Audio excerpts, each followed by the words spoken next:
El enigma entrelazado, la sombra de lo indecible. Emisora, Radio Neogénesis. Programa, Sinergia Digital entre Logos. Hora, 9 de la noche. El suave murmullo de los bits flotaba en el éter digital de Radio Neogénesis.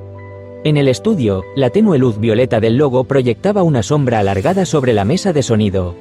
Elena Anderson, con su voz melódica y reflexiva, se inclinaba hacia el micrófono, preparando el terreno para la intriga. Buenas noches, oyentes de Sinergia Digital entre Logos, comenzó Elena, su tono pausado creando una atmósfera de expectación.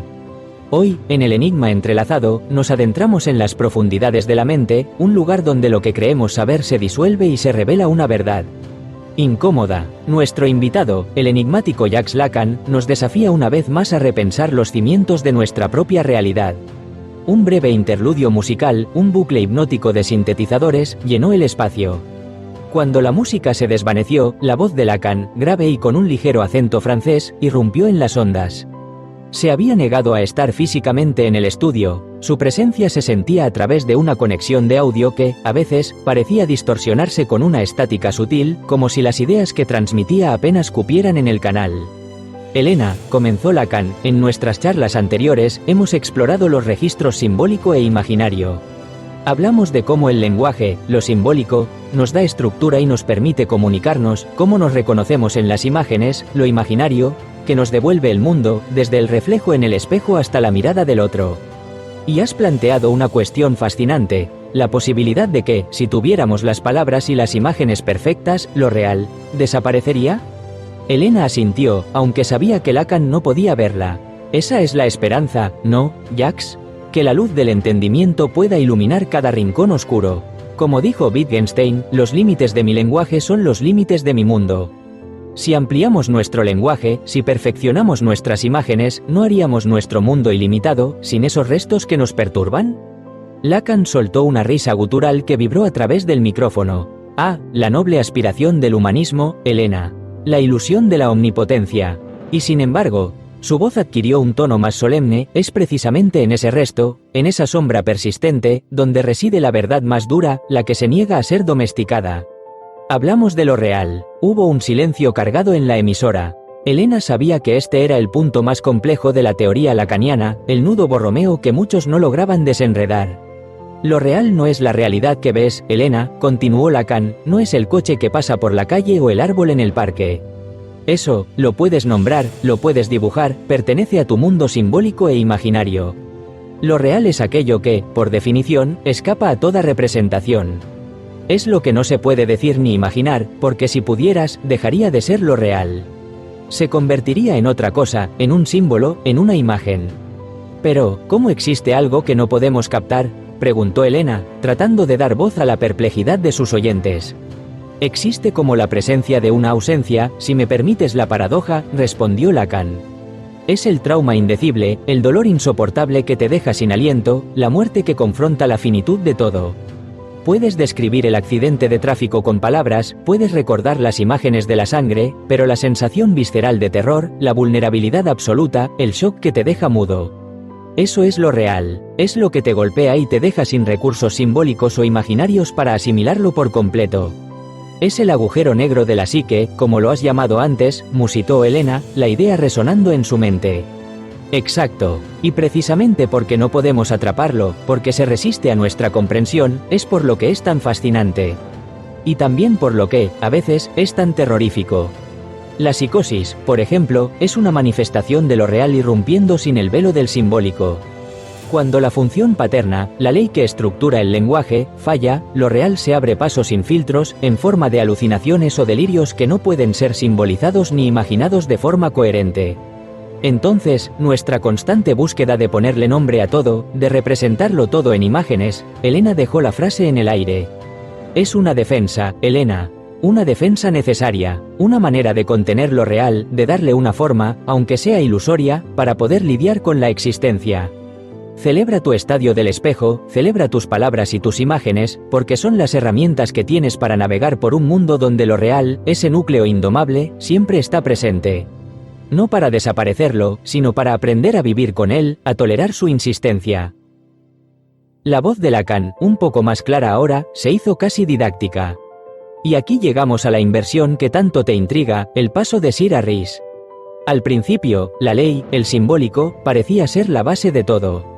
Pero con los años, comprendí que esa base no es la ley, sino algo más profundo y obstinado, lo real.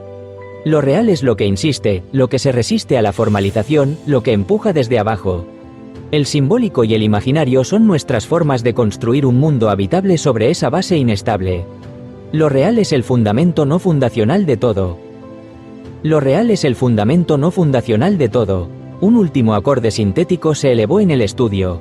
Elena sintió el peso de las palabras de Lacan, una mezcla de resignación y profunda comprensión. Así que, en lugar de trascender lo real para que desaparezca, la función de lo simbólico y lo imaginario es la de rodearlo, darle forma, lidiar con su presencia ineludible, concluyó Elena, sintetizando la idea. Es el precio y la belleza de la existencia humana. Precisamente, Elena, dijo Lacan, su voz ahora un eco distante. La vida no es la supresión del misterio, sino la capacidad de danzar con él. El enigma no se resuelve, se entrelaza. Elena Anderson asimiló las palabras de Lacan. Le recordaban poderosamente la conversación que habían tenido con el maestro dialéctico en un programa anterior de Neogénesis. En aquella ocasión, habían desentrañado la dialéctica del espíritu absoluto de Hegel, la misma relación inherente entre entropía y negentropía. La entropía no es el enemigo, había afirmado el maestro, sino nuestra salvadora. La tendencia dialéctica innata en el ser humano lo lleva constantemente a superarse. Cada combate que provoca la entropía es respondido por la negentropía, dando lugar a una nueva síntesis integradora que no es otra cosa que orden en el desorden.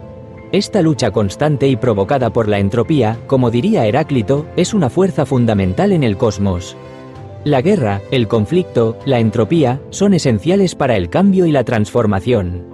No hay evolución sin ese desafío. Elena recordó las palabras de Magna Nova, es la visión de Heráclito, donde el conflicto de los opuestos no es destructivo, sino la fuente de movimiento y dinamismo. La entropía es el adversario necesario que obliga a la creación de la negentropía. Sin ese desorden, no habría impulso para la organización, para la complejidad, para la evolución. Y Elysium había añadido, proyectando un diagrama de sistemas complejos en constante flujo, aquí encontramos el eco de Baruch Spinoza, Dios es todo, la naturaleza de las cosas es todo y está en todo. Si la entropía es una ley fundamental de la naturaleza, entonces es una manifestación intrínseca de lo divino. No es un mal, sino una parte constitutiva del proceso cósmico. Es la naturaleza empujándonos hacia la transformación. El maestro dialéctico había culminado con una mirada intensa, y por eso, la frase atribuida a Jesús de Nazaret en el Evangelio de Juan cobra un sentido profundo, yo dije, dioses sois. Si la entropía y su linealidad nos fuerzan hacia la negentropía y la serialidad del tiempo, entonces esta presión externa despierta nuestra propia divinidad. Nuestra capacidad inherente de crear orden, de trascender limitaciones, de modelar la realidad. Somos dioses porque podemos generar orden y significado a partir del caos, participando activamente en la danza dialéctica del universo. La entropía, en última instancia, es nuestra salvadora porque nos obliga a manifestar nuestra capacidad inherente de ser creadores de orden. Ahora, escuchando a Lacan, Elena comprendía la resonancia. Lo real, ese inasible sin nombre ni imagen, era la entropía psíquica. El simbólico y el imaginario eran la negentropía humana, nuestras herramientas divinas para imponer un orden, un significado, una forma al caos primordial. No lo eliminábamos, pero lo transformábamos, lo hacíamos habitable. La sintonía del programa comenzó a sonar, despidiendo la emisión. Elena se quitó los auriculares, la luz violeta del logo brillando en sus ojos. Lo real seguía ahí, inasible, pero ahora, al menos, su sombra tenía un nombre. Y eso, ya era un pequeño triunfo. Serie, El enigma entrelazado, capítulo 11.